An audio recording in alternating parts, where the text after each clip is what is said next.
work towards. If there's a picture in your mind about something, a positive, bright future, you're much more likely to work towards that than, oh no, I don't want to even think about this horrible doom message, because it's something that you become despondent about almost. And we all know, just giving the scientific facts without contextualizing, not everyone's a scientist, and it's quite important to relay the message in a specific way that actually relates to the person you're trying to communicate to. Next. Question 2. What do you think would be effective messages to politicians who have the power to make decisions? Do you think it's A, relaying the scientific proof, letting the facts speak for themselves? Or do you think it's B, message that should touch on what is a priority for them? And I think I've already alluded a little bit to the answer to that. Looking at the general experiences from communicators, is that generally if you align your messages to priorities that are already existing, like for instance, we know biodiversity conservation, for instance, very strongly aligned to poverty alleviation, and that is a much more powerful message than the one that we've been using for a long time, more old school, protected areas versus development message. Next. So this is an excerpt coming out of a chapter that Juliana co-authored with another author, Fritesli, from the CEC on influencing policy in Africa under the IUCN Drylands program. They published a book. And these are some of the common errors that we've learned that we've made as communicators that haven't really worked that well. And you see I've highlighted one of them, so I'm going to go a little bit more into detail and unpack that one a little bit. But I'll just run through these ones. For instance, letting the facts and evidence speak for themselves. Forgetting that influencing for change actually means influencing people. Using messages that don't stick, things that just ride over our heads. Forgetting to develop a strategy, and sticking to old-fashioned prejudices regarding spin, style, and PR. Next. So I thought it would be nice to unpack one of these, at least, given that we don't have too much time. And I thought this was a really nice one to really unpack. Forgetting that influencing for change is influencing people. Looking at the fact that people don't change because they are told to change. People change because they want to. The process of influencing people is to get them interested first, so they need to have that desire to want to change. And it's important also to understand what are the dynamics of the resistance to change, first of all. Why do people not want to change? What are the concepts behind that? And then, of course, very importantly, target group research is needed. And this is where Juliana alluded to a little bit earlier on, is what are the people's current attitudes? What are their current behaviors? How are they acting? And what do we want them, what are the desired attitudes? What are the desired behaviors? And this slide I use quite often in presentations because I think it's quite neat. Just basically alluding to the fact that information doesn't always lead to action. We need to think about, first of all, what is said, is it actually being heard? And if it is heard, is it actually being understood? If it is understood, is it actually agreed upon? And if it is agreed upon, is it acted upon? And if it is acted, is this action repeated? And then this concept of bringing to life scientific research so that it can actually influence policy. I know, I'm actually a scientist by background and a zoologist, and I remember when I was doing my undergrad studies, I was very much conditioned to think that the best thing to do as a zoologist is to publish in some big peer-reviewed scientific journals, and then you will really make it. And I get into the real world and I realize, well, no one actually cares about that stuff. No one reads it other than the circles around you. So how do we actually reformat these very specific scientific-based journals that are only targeting specific audiences and bring it to life so that it actually can inform decision making or can reach the person on the streets? And that's where target audience is very important. Who are we trying to reach out to? So when we know who we're actually trying to influence, then we know we need to know, we need to first, pique the curiosity of the audience. Only once their curiosity is actually piqued will they open up and be interested to learn more. And this also involves setting the stage, creating the mood, and crafting the right language and images around it. And it sounds very fluffy, but if you think about corporations like Coca-Cola, for instance, that spend so much time and money and so many resources on actual advertising and marketing, it's incredible. And it's actually, also thinking about it, it's very incredible that we as society, a lot of the way we think, the way we act, what we do, what we buy is very, very well crafted by specific communicators in these, in the advertising world. We're conditioned to think this is what we want, this is. And why not use these exact same concepts to brand climate change or to communicate the message of gender and mainstream it into climate change responses or into policy making? Thanks. So, looking at the target audience, the policymaker.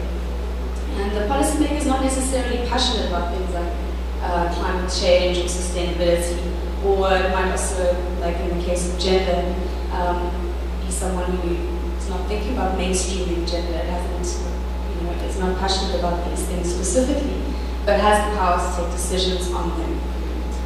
So we need to first address their needs and priorities and find out how we can align our messages to align with theirs and create win-win solutions. So now, looking at, for instance, the policymaking, the target audience, what are their current attitudes? What are their current behaviors? What are the desired attitudes? What are the desired behaviors? Now, I've used an example of climate resilient decision making. Next, thank you. But I thought, we're going to have a quick working session on actually using gender as an example, and creating real life, country experiences of what the current attitudes in gender are. But I'll run through this climate resilience example, and then we'll have a very quick discussion after my presentation about the gender aspects. So, for instance, with the current attitudes around climate resilient development, for instance, the policymaker might say, I know climate change has implications, but my country's short-term goals are more important right now than the costs involved with climate resilient development. And the current behavior associated with that would be, I don't support policies that integrate climate resilient development. I instead advocate and support policies which deal with fast-tracking development and economic growth in my country. Desired attitude would be, climate change has serious implications. If I don't encourage climate resilient development now, my country will suffer really long-term effects seriously. Desired behavior would be, I actively advocate for policies which integrate climate resilient development. I support development plans which look holistically at development which is in line with the long-term goals of my country.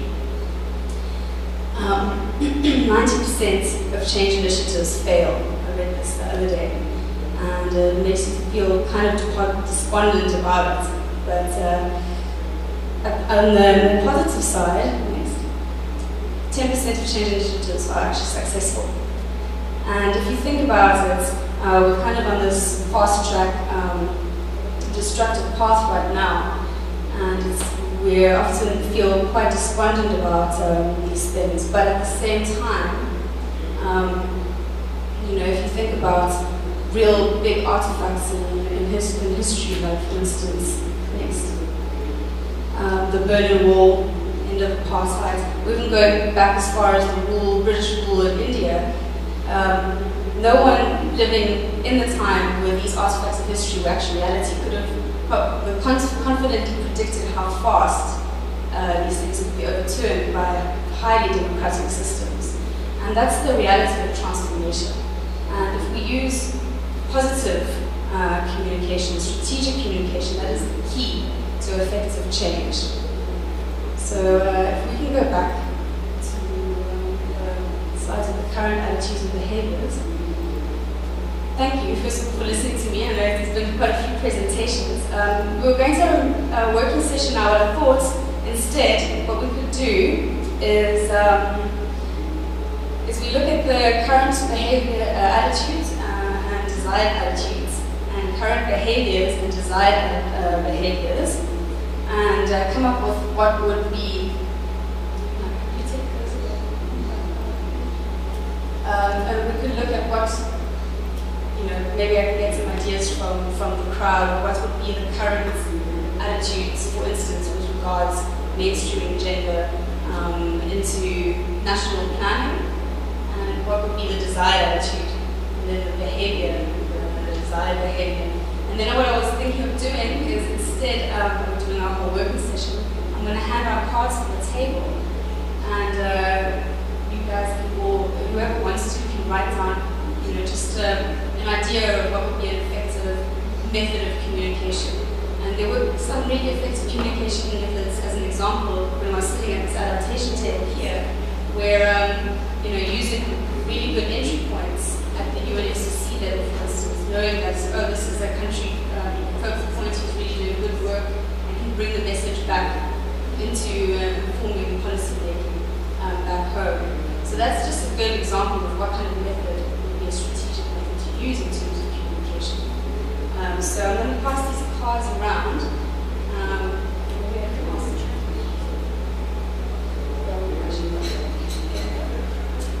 And in the meantime, or firstly, we can just very quickly, I can walk around and ask if anyone wants to volunteer. Like, for instance, what do you think are the current attitudes of policymakers with regards gender mainstreaming, especially in climate change policy? Anyone wants to volunteer? Yes. I don't have an answer. I think it's very difficult to generalize. I think you need to be more specific about what policymaker you're pointing Yeah, at. sure. You can't just generalize. No, of course. You're missing some questions. You're missing who are their constituents and what other pressures do they face. And if you know that, then you can get a better handle on their attitude and how to maybe tailor a message to change it. But you're going to have to get it. What the people, your target audience, you're not really aiming at your target audience. sure. Sort of go, okay, so what do you think are them? And what would you like them to do? And you need to ask these questions and understand who they are in order to. No, totally agreed. I actually mean more in the sense of all of us are different, coming from different backgrounds here. We're all coming from different country contexts, and there are specific target groups within our own context. So if anyone's brave enough, they could speak from the current attitude of my policymaker back home, for instance.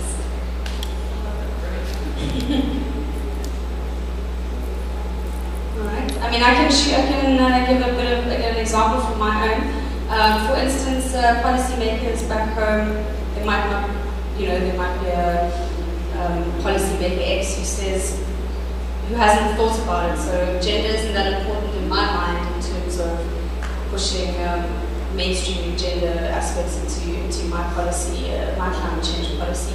I don't really differentiate the roles between women and men. Up north in my country with flooding, I don't think it affects them differently, so I don't see why I should advocate for a policy that includes the differentiated roles. So for instance, that could be the current attitude and behavior. If I could perhaps use the more multilateral attitude, because we heard about it. We heard that, gender found its way in all these decisions, but hey, get real behavior is, let these people write into this framework whatever they want to, but it's not binding or nothing, so I'm actually not going to do anything about it. And I think that's a real fact. We face this all the time.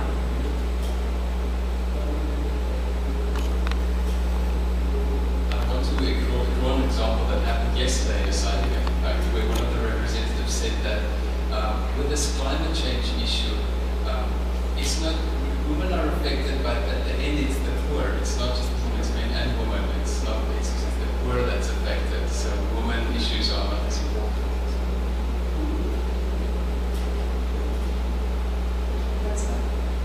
So looking at those two examples, for instance, we're looking at the current attitudes and behaviors. What would be the desired attitudes and behaviors then? And maybe the same speakers could give their answers to that. It's so great that we have the GCCA and bring into our attention the importance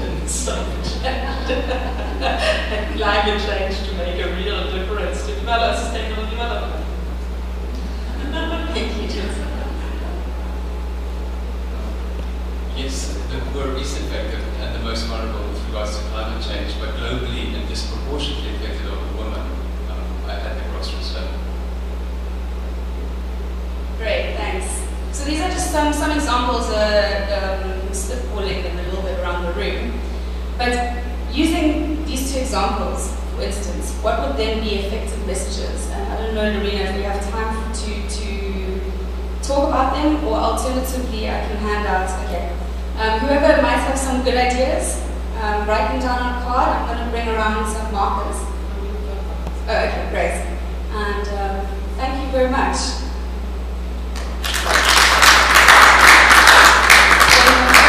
Sorry, Lorena, as an aftercare,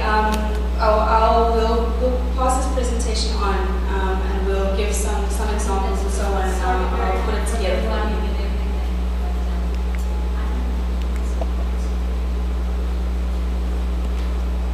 Thank you.